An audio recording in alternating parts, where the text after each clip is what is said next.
good evening, or maybe it's morning where you are.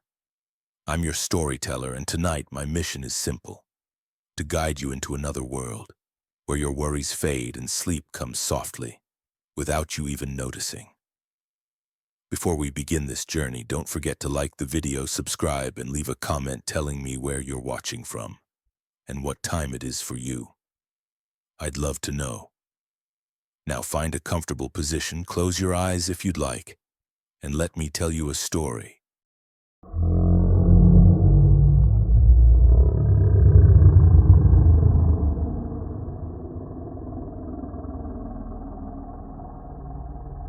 The wind howled through the skeletal trees surrounding Blackthorn House, a crumbling Victorian relic perched on the edge of Willow Creek, Ohio.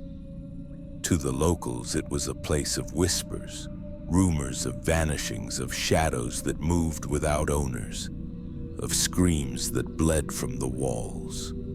Most avoided it. But for 17-year-old Ellie Harper, it was a dare she couldn't resist. Ellie was no stranger to trouble. With her cropped black hair, ripped jeans, and a permanent smirk, she thrived on the adrenaline of rebellion. Her friends, 18-year-old Marcus Reed, the cautious quarterback with a heart too big for his own good, and 16-year-old Tara Nguyen, a whip-smart skeptic who documented everything on her phone, had heard the stories too. Blackthorn House was cursed, they said. Built in 1873 by a recluse named Jeremiah Blackthorn, it had seen more death than any house should. Jeremiah's wife drowned in the creek. His daughter vanished into the woods, and Jeremiah himself, found hanging in the attic, his eyes gouged out. "It's just a creepy old house," Ellie said, tossing a rock into the creek as they stood outside the wrought iron gates that night. Halloween was 2 days away, and the air buzzed with the kind of restless energy that made stupid ideas feel brilliant. "You guys in or what?" Marcus shifted, his Letterman jacket too tight across his broad shoulders. "I don't know, El. My grandma says people who go in there, they don't come out right." Tara snorted, adjusting her glasses. "Your grandma also thinks Wi-Fi causes cancer. Come on, it's a busted-up house, not the gates of hell. Let's get some footage, go viral, and call it a night." Ellie grinned, her hazel eyes glinting with mischief. "That's the spirit. 1 hour. In and out, unless you're scared." Marcus groaned but followed. Tara was already filming, her phone's flashlight cutting through the dusk. The gates creaked as Ellie pushed them open, the sound like a wail in the stillness. The path to the house was overgrown, thorns snagging at their clothes like greedy fingers. Blackthorn House loomed ahead, its windows dark and hollow like the eyes of a skull. Inside, the air was thick with dust and something sour like spoiled milk. The foyer was grand once, marble floors cracked, a chandelier dangling like a spider's carcass. Ellie's boots echoed as she stepped forward, her bravado masking the flutter in her chest. "This place is sick," she said, spinning to face Tara's camera. "Perfect for some spooky vibes, right?" Tara panned the room, her voice steady but quieter than usual. "Yeah, but does it feel weird to you guys, like heavy?" Marcus nodded, his flashlight beam jittery. "It's probably just the mold. Let's make this quick." They moved deeper, past a parlor with moth-eaten curtains and a piano missing half its keys. Ellie ran her fingers over the ivory, coaxing a discordant note that hung in the air too long. "Think anyone's played this since Jeremiah's kid disappeared?" she teased. "Stop it," Marcus snapped, his voice sharper than intended.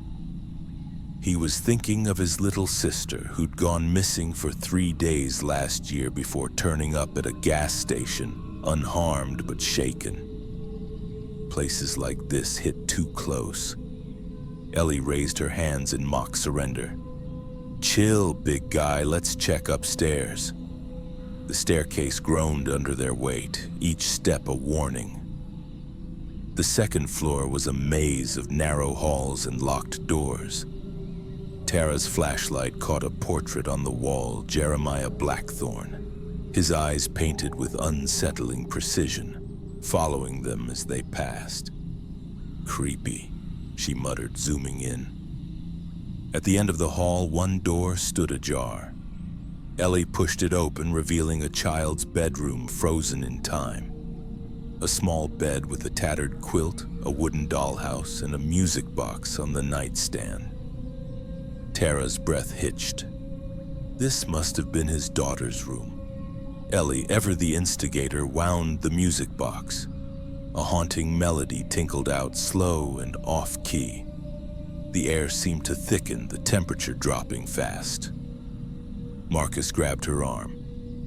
"Don't mess with that." "Relax," Ellie said, but her smirk faltered. The music box stopped abruptly, though she hadn't touched it. Silence pressed in, heavy and wrong. Then a whisper. Soft like a child's voice from nowhere and everywhere. "Stay." Tara's phone clattered to the floor. "Did you hear that?" she hissed, snatching it up. Her screen flickered, the video feed glitching with static. "It's the wind," Ellie said, but her voice lacked conviction. She stepped toward the dollhouse, drawn by a nagging curiosity. Its tiny rooms were meticulously detailed, a replica of Blackthorn House itself. She leaned closer and her stomach twisted. In the miniature attic, a doll hung from a string, its face scratched out. "Guys," she said, her throat tight, "look at this." Marcus and Tara crowded in, their flashlights shaking. "That's not right," Marcus whispered. "We need to go. Now." Before they could move, the door slammed shut. The music box began playing again, faster, the notes warping into a screech. Tara pounded on the door, but it wouldn't budge. "This isn't funny," she yelled, panic creeping into her voice. Ellie spun around, her heart racing. The room felt smaller, the walls closer. Shadows danced in the corners, though their flashlights hadn't moved. Okay, let's think," she said, forcing calm. "There's gotta be another way out." Marcus yanked at the window, but it was nailed shut. The whispers grew louder, overlapping, no longer a single voice, but a chorus. "Stay. Play forever." The temperature plummeted, their breath visible in the air.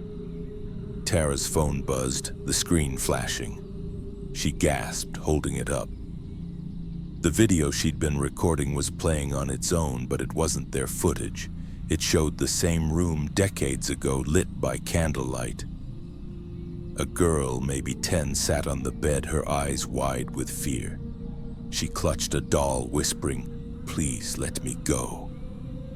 The footage cut to static, then returned. The girl was gone.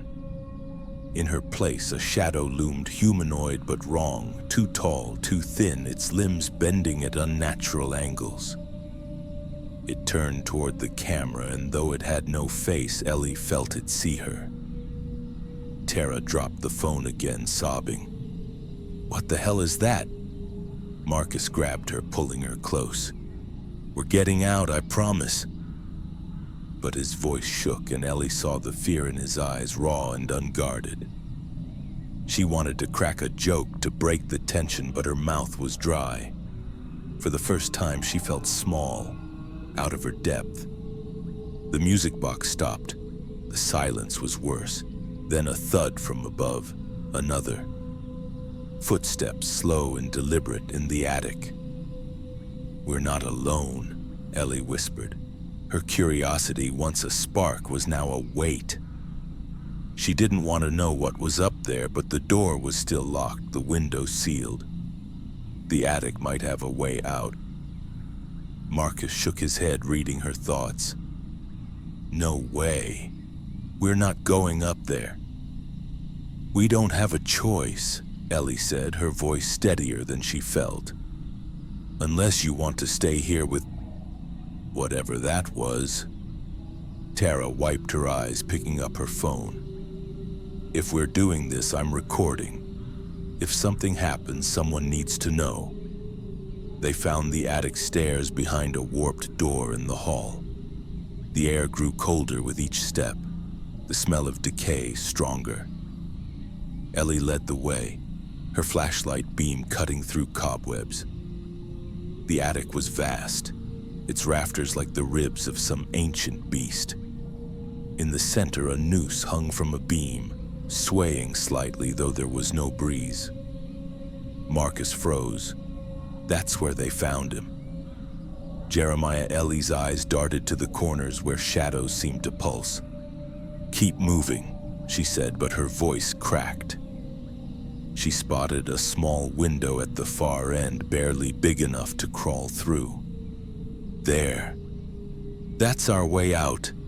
Before they could reach it, the whispers returned, louder, angrier. You can't leave. The noose twitched, coiling like a snake.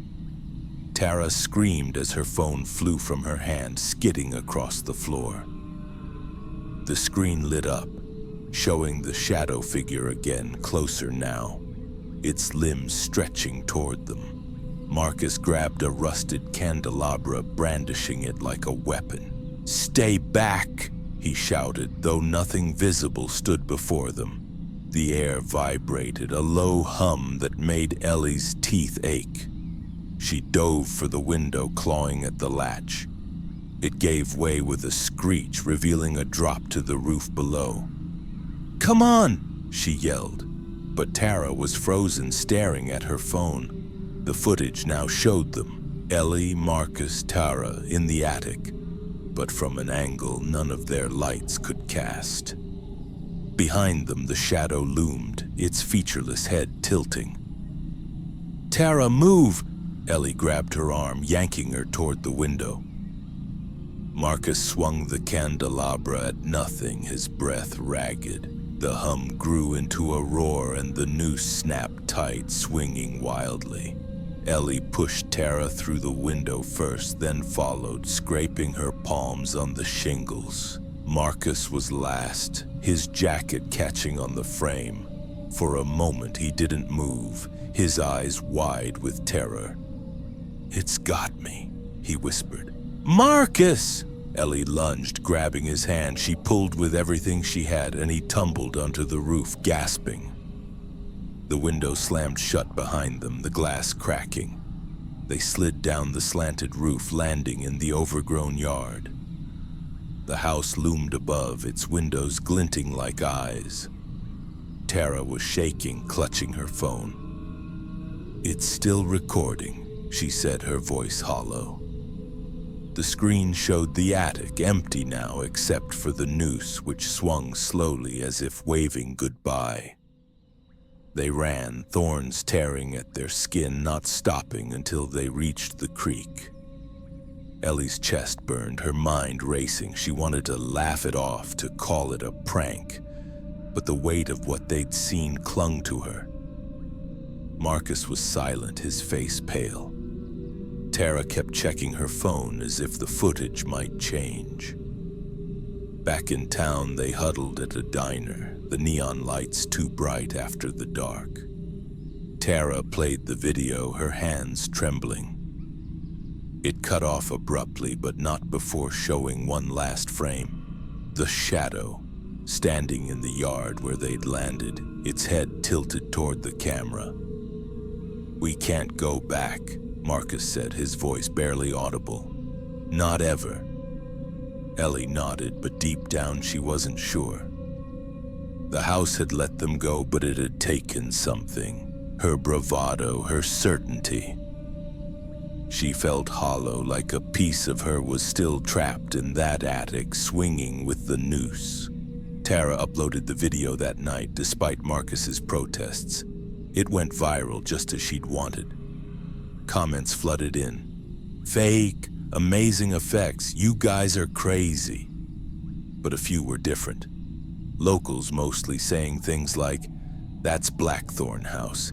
You're lucky you got out. One anonymous user wrote, it doesn't let you go. Check your shadows. Ellie didn't sleep that night. She kept her curtains open, watching the streetlight outside.